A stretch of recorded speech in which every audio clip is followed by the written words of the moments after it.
Taiwan bertambah 16 kasus COVID-19 dari luar negeri dari tanggal 6 hingga 8 Maret yang terdiri atas Paraguay, Inggris, Filipina, Indonesia, dan India. Sebagian besar penderita dari Filipina dan India adalah ABK. Selain itu, bertambah satu kasus meninggal pasien corona, seorang pengusaha Taiwan dari Myanmar yang memiliki riwayat penyakit kronis. Ia kembali ke Taiwan dengan pesawat medis pada Februari. Kondisinya memburuk pada bulan Maret dan meninggal pada tanggal 5 karena kegagalan organ tubuh. Pada saat Taiwan menerima vaksin AZ gelombang pertama, vaksin domestik juga tengah menjalani uji klinis fase kedua dan berpeluang diproduksi massal pada Juli tahun ini. Saat seluruh dunia berharap vaksin bisa memerangi COVID-19, Uni Eropa dan Israel berencana menerbitkan paspor vaksin.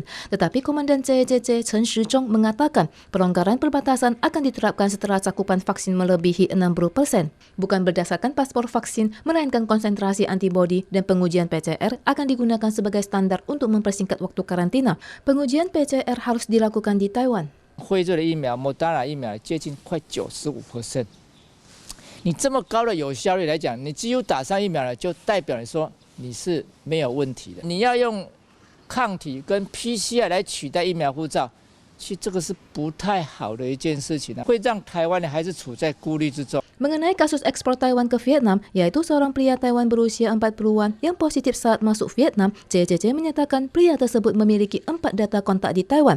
Hasil uji PCR dan antibodi keempat orang tersebut semuanya negatif dan tidak ada risiko penyebaran.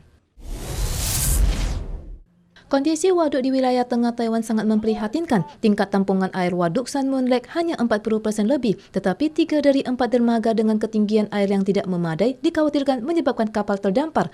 Perairan Crescent Bay bahkan telah kering. Ketinggian air di Sun Moon Lake saat ini mencapai 738,5 meter. Bendungan Cici yang menyuplai Das Changhua dan Yunlin telah mengurangi pasokan air pertanian sebanyak 5%. Biro Sumber Daya Air Wilayah Tengah mengatakan bahwa saat ini masih kekurangan 120 metrik ton air.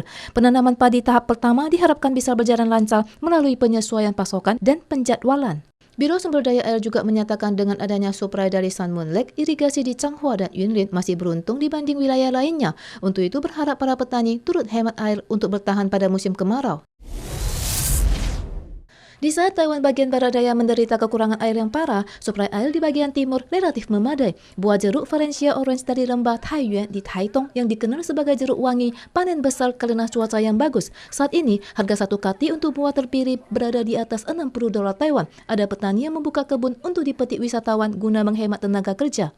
Ciri khas terbesar dari buah ini adalah membutuhkan waktu 14 bulan dari berbunga hingga panen, sehingga bunga putih bermekaran saat buah kuning keemasan muncul di pohon. Bunga dan buah sangat melimpah pada tahun ini, sehingga diperkirakan panen juga akan bagus pada tahun depan.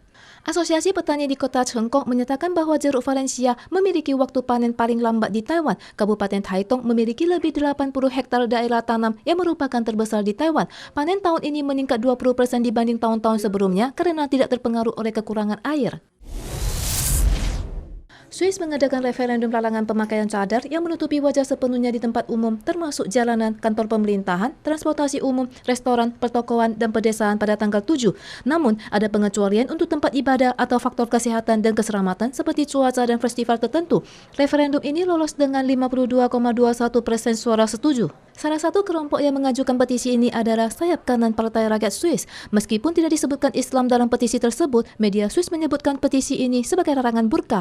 Organisasi keagamaan Swiss bersama kelompok hak asasi manusia dan ormas lainnya menyebutkan kebebasan beragama adalah hak asasi manusia dan persyaratan pakaian harus dilindungi. Para penentang mengatakan larangan ini tidak ada artinya sama sekali karena hanya sekitar 36 orang yang memakai burka di Swiss. On a fait notre choix, le niqab ou le foulard, même si je ne le porte pas le niqab, je le défends aussi, comme je défends. Amnesty International mengkritik hasil referendum sebagai anti-muslim yang meningkatkan perpecahan dan menyebarkan ketakutan. Saat ini, Prancis, Jerman, Belgia, Belanda, dan Denmark memiliki larangan yang sejenis. Prancis pertama kali melarang pemakaian burka di tempat umum pada tahun 2011 dan Pengadilan Hak Asasi Manusia Eropa mendukung larangan terkait pada tahun 2014. Sementara Dewan Hak Asasi Manusia PBB pada tahun 2018 menyatakan larangan tersebut merupakan pelanggaran hak asasi wanita muslim.